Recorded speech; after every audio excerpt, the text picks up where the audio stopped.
Mission Tehran, आबनाए Hormuz पे control किसका है? फील्ड मार्शल आसिम मुनीर ने तेहरान पहुंच के पूरी दुनिया को एक पैगाम दिया कि इस खित्ते में ताकत और अमन का एक ही मरकज है और वो है पाकिस्तान। ईरानी वफ्द ने पाकिस्तान की पेश करदा तमाम तजावीज़ से मुस्बत रद्द अमल दिया और मुशावरत के लिए कुछ वक्त मांगा। अब तो व्हाइट हाउस की तर्जुमान ने भी कह दिया कि डील हुई तो इस्लामाबाद में भी होगी। चाइनीज वज़ीर दिफा ने दो टोक अल्फाज में अमरीका पे वाज़ेह किया था कि वो ईरान से तेल की तरसील पे कोई समझौता नहीं करेगा, जिसके फौरन बाद प्रेसिडेंट ट्रंप ने एक ट्वीट के जरिए अपनाए हुर्मुज़ को खुलवाने का ऐलान कर दिया। भारत ने इस मरहले पे डील में जबरदस्ती घुसने का तासुर देने की कोशिश की है, लेकिन प्रेसिडेंट ट्रंप ने एक बार फिर भारत को पूरी दुनिया के सामने जलील करके रख दिया।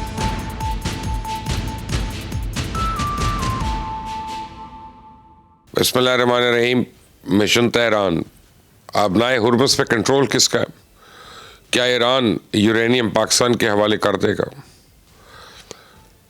आप देख रहे हैं मुबशर लुकमान चैनल। मेरा नाम मुबशर लुकमान है। जंग ज़दा सरजमीन पर पाँव रखने की जुर्रत कोई नहीं करता।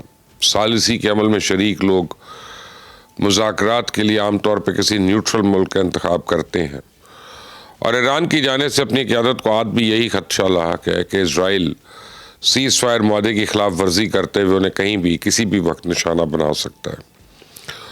और इसी खदशे की बुनियाद पर पाक फ़िज़ाइया के तैयारे अपनी हिफाजत में ईरानी वफ्द को इस्लामाबाद लेकर आए थे और वापस छोड़कर भी यही आए थे। लेकिन फील्ड मार्शल आसिम मुनीर ने तेहरान पहुँच के पूरी दुनिया को एक पैगाम दिया कि इस खित्ते में ताकत और अमन का एक ही मरकज़ है और वो है पाकिस्तान। अब सवाल यह है कि फील्ड मार्शल के इस दौरे का मकसद क्या था, वो कौन सी तजावीज़ लेकर गए और ईरान ने इन पर क्या रद्द अमल दिया। मैं आपको बताऊं कि फील्ड मार्शल आसिम मुनीर के मिशन तेहरान का बुनियादी मकसद ईरान और अमेरिका के दरमियान मुआहदे को हतमी शक्ल देना था। फील्ड मार्शल आसिम मुनीर ने तेहरान पहुँचते ही सबसे पहले तो ईरानी वज़ीर ख़ारजा अब्बास अराक़ची से मुलाकात की। उसके बाद रात गए ईरानी वफ्द के साथ मुज़ाकरात का एक मुख्तसर दौर हुआ है, जिसमें एटमी प्रोग्राम, मिसाइल्स की रेंज और आबनाए हुर्मुज़ की बंदिश से लेके ईरान पर पाबंदियों के हवाले से तमाम अमूर में गुफ्तगू हुई। ईरानी वफ्द ने पाकिस्तान की पेश करदा तमाम तजावीज़ से मुस्बत रद्द अमल दिया और मुशावरत के लिए कुछ वक्त मांगा। मुज़ाकरात का तीसरा दौर आज हुआ, जिसमें तमाम तर जुज़ियात को इंतहाई बारीक बीनी से उसका जायज़ा लिया गया। तो मैं इस मौके पर आपको इस मीटिंग के नताइज के बारे में खुलकर आगाह तो नहीं कर सकता, लेकिन आपको चंद इशारे ज़रूर दे सकता हूँ। इससे पूरी पिक्चर आपको नज़र आ जाएगी। आप देखें कि जंग से पहले ईरान यूरेनियम की अफरोज़गी और मिसाइल प्रोग्राम पर किसी किस्म की बातचीत के लिए आमादा नहीं था। वो एनरिच यूरेनियम का ज़ख़ीरा किसी दूसरे मुल्क के हवाला करने पर भी राज़ी नहीं था, लेकिन अब ऐसा नहीं है। वो आबनाए हुर्मुज़ को खुलवाने के लिए भी तैयार है। एटमी हथियार बनाने के मंसूबे के एलानिया तर्क करने जैसे मुश्किल फ़ैसले करने के लिए ईरान को कोई बातमाद चेहरा और साथ चाहिए, और वो चेहरा, वो साथ फील्ड मार्शल आसिम मुनीर के सिवा तो कोई नहीं हो सकता था। वो ईरान और अमेरिका दोनों को फेस सेविंग दिलवा सकते हैं और फील्ड मार्शल आसिम मुनीर के मिशन तेहरान का बुनियादी मकसद भी यही है। मुझे काफ़ी उम्मीद है कि ईरान चंद बुनियादी शराइत तस्लीम कर लेगा, बदले में पाबंदियों में नरमी और मुंजमद असासे बहाल कराएगा। और ये इसलिए भी ज़रूरी है क्योंकि जंग बंदी के बाद ईरान की तामीर नौ के लिए तवील वक्त और भारी रकम चाहिए होगी।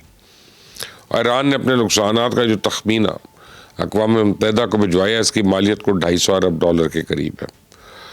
तो इतनी भारी रकम का बंदोबस्त उसी वक्त होगा जब इसके मुंजमद असासे बहाल हो जाएंगे और इसे तेल आज़ादाना फ़रोग करने की इजाज़त मिल जाएगी। आगे बढ़ने का रास्ता भी यही है, कुछ लो कुछ दो, जियो और जीने दो। पाकिस्तान ने इसी असूल की बुनियाद पर अपना ड्राफ्ट तैयार किया और इसकी बात के बहुत वाज़ेह इशारे हैं कि इस्लामाबाद में ग्रैंड डील फाइनल हो जाएगी। अब तो व्हाइट हाउस की तर्जुमान ने भी कह दिया कि डील हुई तो इस्लामाबाद में भी होएगी।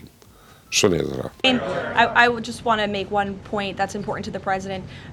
The Pakistanis have been incredible mediators throughout this process, and we really appreciate their friendship and their efforts to bring this deal to a close. So they are the only mediator in this negotiation. While there have been many countries around the world who want to offer their help, the president feels it's important to continue to streamline this communication through the Pakistanis, and so that's what continues to take place. आबनाए Hormuz के हवाले से मैं आपको बताता चलूँ कि America ने समुद्री गुज़रगाह की नाकाबंदी ख़त्म कर दी है और इस नाकाबंदी पर सबसे पहला रद्द अमल चाइना की तरफ से आया था, क्योंकि चाइना ही ईरानी तेल का सबसे बड़ा इंपोर्टर है। चाइनीज़ वज़ीर दफ़ा ने दो टोक अल्फाज में अमेरिका पे वाज़े किया था कि वो ईरान से तेल की तरसील पे कोई समझौता नहीं करेगा, जिसके फ़ौरन बाद प्रेसिडेंट ट्रंप ने एक ट्वीट के ज़रिए अपनाए हुरमुज़ को खुलवाने का ऐलान कर दिया और ये समुद्री गुज़रगाह इस वक्त भी ईरान के कंट्रोल में है और ईरानी फोर्सेस बदस्तूर जहाज़ों से टोल टैक्स वसूल कर रही हैं। तो दूसरी जानिब अमेरिका के सेक्रेटरी तजारत जो है, उन्होंने आज धमकी दी है कि वो ईरान के ख़िलाफ़ ऐसी मालियाती पाबंदियाँ लाएंगे जो किसी बमबारी से कम नहीं होंगी। असल में अमेरिका और ईरान के ये इक़दामात दबाव बरकरार रखने का एक हरबा है। दोनों फेस सेविंग चाहते हैं, कोई भी फरीक मुज़ाकरात की मेज़ पर इस जंग को नहीं हारना चाहता। तो पाकिस्तान की पूरी कोशिश है कि सीज़ फायर की मुद्दत के दरमियान बात चढ़ जाए किसी पासे या किसी तरफ, आप समझें, और डील फाइनल हो जाए, लेकिन खदशा है कि मामला इससे आगे चला जाएगा जिसके लिए सीज़ फायर की मुद्दत में तोसी करना पड़ सकती है। भारत ने इस मरहले पे डील में ज़बरदस्ती घुसने का तासुर देने की कोशिश की है, लेकिन प्रेसिडेंट ट्रंप ने एक बार फिर भारत को पूरी दुनिया के सामने जलील करके रख दिया। पहले आप वाइट हाउस के तर्जुमान कैरोलिन लेविट का वो बयान सुन लें, जिसमें वो बता रही हैं कि अमेरिका और ईरान के दरमियान इस वक्त वाहिद सालिश है पाकिस्तान है। Talks be in Islamabad, or where would they be the next round? They would very likely be in the same place as they were last time, yes. With the same, I would just want to make one point that's important to the president. The Pakistanis have been incredible mediators throughout this process, and we really appreciate their friendship and their efforts. Karoline Leavitt के इस बयान को सुनकर मुझे बड़ी हैरत हुई कि जब सबको पता है कि पाकिस्तान ही वाहिद सालिस है, तो फिर इस वजाहत की क्या ज़रूरत थी। असल में मोदी चाय वाले की एक शरारत थी जिसका फौरी जवाब देना ज़रूरी था। हुआ यूं कि मोदी ने सदर ट्रंप से दरख्वास्त कर रखी थी कि उसको मज़ीद चंद महीने के लिए रशियन और ईरानियन तेल खरीदने की इजाज़त दें।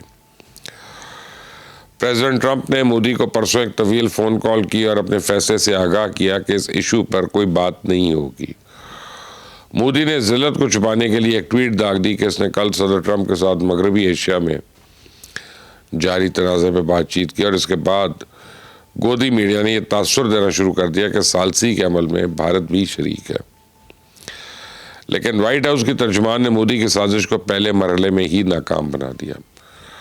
आप देख लें, 4 दिन पहले इस्लामाबाद में जो मेला सजा था, इसमें यूएई शरीक नहीं था। अब दोबारा इस्लामाबाद में ग्रैंड मेला सजने वाला है, जिसमें ताकतवर तरीन ममालिक के सरबराहों की शिरकत मुतवक्के है। आप तसव्वुर करें जब पूरी दुनिया का मीडिया इस तारीखी इवेंट की कवरेज कर रहा होगा, लेकिन इस कवरेज में भारत, यूएई, इजराइल और अफगानिस्तान आपको कहीं नज़र नहीं आएंगे।